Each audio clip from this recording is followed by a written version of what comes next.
Arquivo da Rádio Nacional do Vilarejo. Episódio de hoje: O Cão e o Menino. Caros ouvintes da Rádio Vilarejo, esta noite eu gostaria de abordar um assunto mais leve, mas receio que terei que ignorar meus alertas internos e esquecer as precauções que nos impedem às vezes de dizer a verdade. Tudo isso no intuito de deixar a todos muito bem informados, como sempre foi a política da nossa emissora.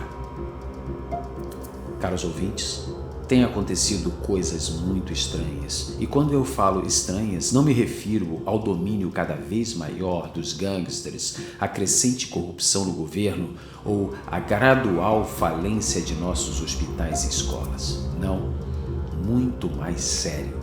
Algo que deixou de pertencer às mais amplas esferas sociais e veio dar a nossa porta em nossa cidade e, mais precisamente, em nosso vilarejo. Meus senhores e minhas senhoras, que estão acordados até esta hora, ouçam o que eu tenho a dizer.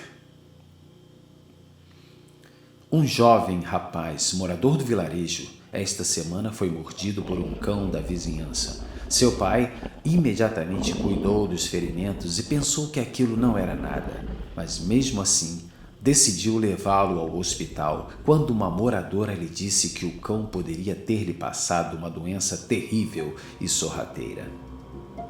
É melhor prevenir do que remediar. Quando chegou no hospital e a doutora lhe passou os costumeiros procedimentos médicos, o pai começou a imaginar que algo poderia estar errado. Lave bem a área com água e sabão. Volte aqui nestas datas para tomar as 4 doses da vacina. Até aí, tudo estava conforme se esperava. Eles chegaram no hospital, esperaram cerca de 2 horas. Carimbos, formulários, papéis, até finalmente falarem com a médica. Mas aí, uma última coisa que a doutora lhe falou o deixou bastante intrigado. Observe o cão. Isso mesmo, observe o cão. Era de se esperar que, se o cão estivesse doente, eles deveriam ficar em alerta, mas observar o cão, ao invés de observar o menino, era um conselho que lhe pareceu equivocado. Afinal, quem era a prioridade para ser curado, o cão ou o menino? Aquela frase da médica foi-lhe consumindo as ideias minuto após minuto. Ele começou a observar o cachorro por várias horas e teve medo que ele desaparecesse ou fosse levado por alguém para longe da sua vista, para um lugar onde ele não pudesse mais ficar observando. O cão parecia tranquilo e se comportava normalmente, mas ele não soube explicar a aflição que sentia quando, por alguns minutos, o animal sumia de sua vista. Observe o cão. A voz da doutora ecoava em sua cabeça. Nada poderia prever o que ele fez a seguir, com receio de que o cachorro desaparecesse e não voltasse mais a aparecer.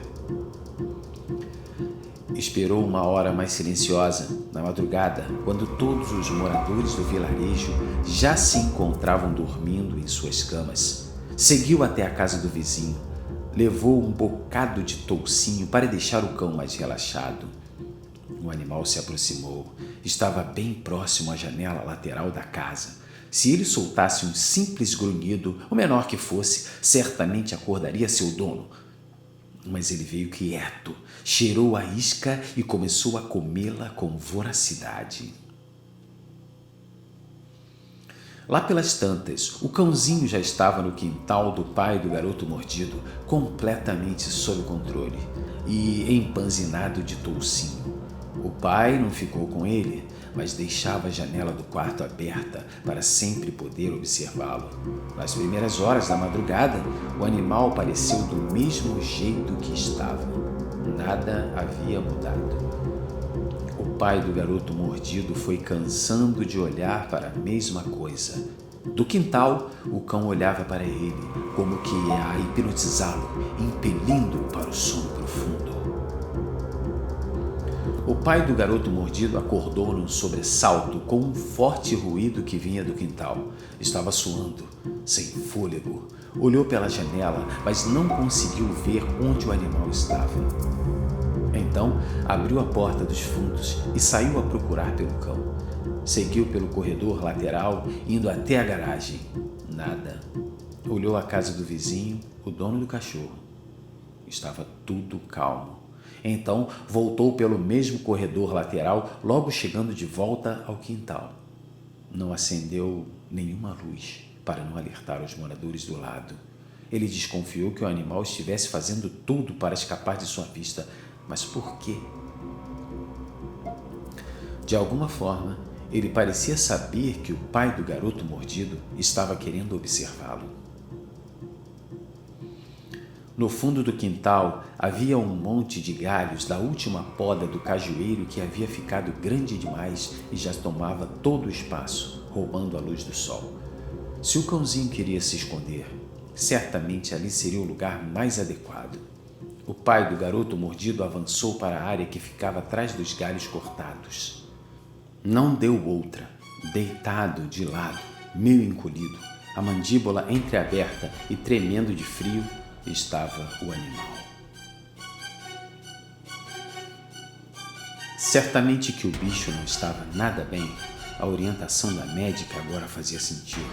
Era necessário observar o animal, porque se ele desse mostras de que não estava bem, seria muito bom tomar mais precauções quanto à saúde do menino.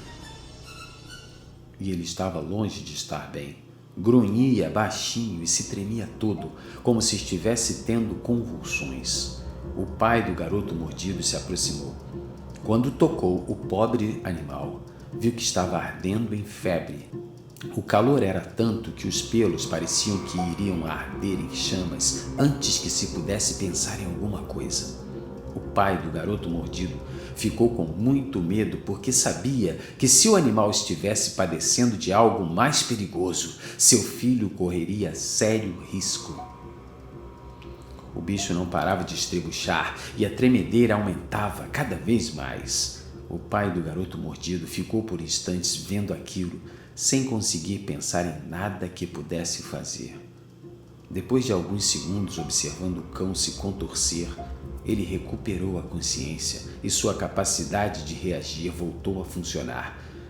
Pensou que, como se tratava de um animal com hidrofobia, deveria chamar os bombeiros e correr para voltar ao hospital com seu filho. Mas logo que ele ia se dirigir para a porta de entrada da cozinha, viu alguma coisa que o deixaria estarrecido.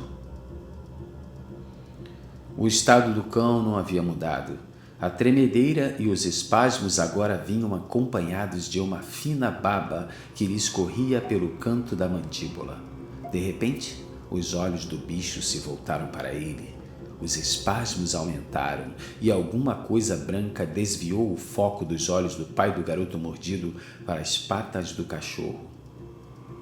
Pasmo, com os olhos arregalados, o pai do garoto mordido percebeu que as patas do animal não estavam mais lá. Em seu lugar, banhadas por uma gosma espessa brilhando à luz do luar, estavam um par de mãos. A brancura foi consumindo os pelos do animal e em poucos segundos uma capa de pele já havia tomado quase todo o corpo do que antes poderia ser reconhecido como um cachorro. Uma vasta cabeleira de fios encaracolados brotou-lhe da cabeça. O focinho encolheu, não sem causar um tanto de dor ao pobrezinho. Em alguns instantes, o que antes ainda deixava incertezas e expectativas ao pai do garoto mordido, agora se revelava claro, verdadeiro e assustador. Deitado, ainda tremendo, com o corpo lambuzado de uma baba e gosma esverdeada e com os olhos voltados para o homem perplexo, exatamente onde estava um cão, havia um menino. O menino, que antes era cão, vagou perdido, nu e sem plena consciência do quintal do pai do garoto mordido. parecia assustado, nervoso. Era um jovem que poderia muito bem ser seu filho. O homem ficou mudo. Não sabia se continuava com aquela ideia de chamar os bombeiros. Tentou perguntar alguma coisa, mas o menino parecia não conseguir se comunicar por fala. Só tremia e buscava refúgio em algum canto e parecia tentar confiar no homem que o observava. O pai do garoto mordido, como sempre, depois de um tempo, conseguiu pensar em alguma coisa que pudesse fazer. Catou alguns edredões que estavam secando no varal, aconchegou-os num canto na lavanderia, perto da máquina de lavar, e ali deixou o menino todo enrolado. Ele o deixou quando percebeu que os cobertores conseguiram estancar o frio que sentia e o fizeram ficar aquecido e relaxado. Voltou pela porta da cozinha, entrando em casa. Só pensava em ver seu filho, que àquela hora dormia tranquilamente. Estava certamente preocupado com a hidrofobia e se teria que levá-lo para a emergência. Viu que a casa estava bem como deixara. Estava escura e mal se podia ver os móveis. Por sorte, uma luz azulada penetrava pelas persianas da cozinha. Ele rapidamente se acostumou com a pouca luz e pôde enxergar melhor. Estava afoito e olhou para as chaves do seu carro penduradas num suporte na copa, acima da mesa do café. Queria ter certeza de que estavam por perto, caso precisasse sair às pressas para a emergência. Mas, além dessas preocupações, uma ideia lhe rompeu a consciência. Na cama, onde horas atrás deixara seu filho, quieto e aconchegado, dormindo tranquilamente, estaria um menino ou um cão? A produção de nossa rádio não conseguiu desde então contatar o pai do garoto mordido. Estamos à procura de mais informações sobre o estado do garoto, ou, quem sabe, até do cão. Sabemos que são moradores aqui do vilarejo, e se alguém tiver informações sobre este homem e seu filho, entre em contato com nossa emissora o mais depressa possível.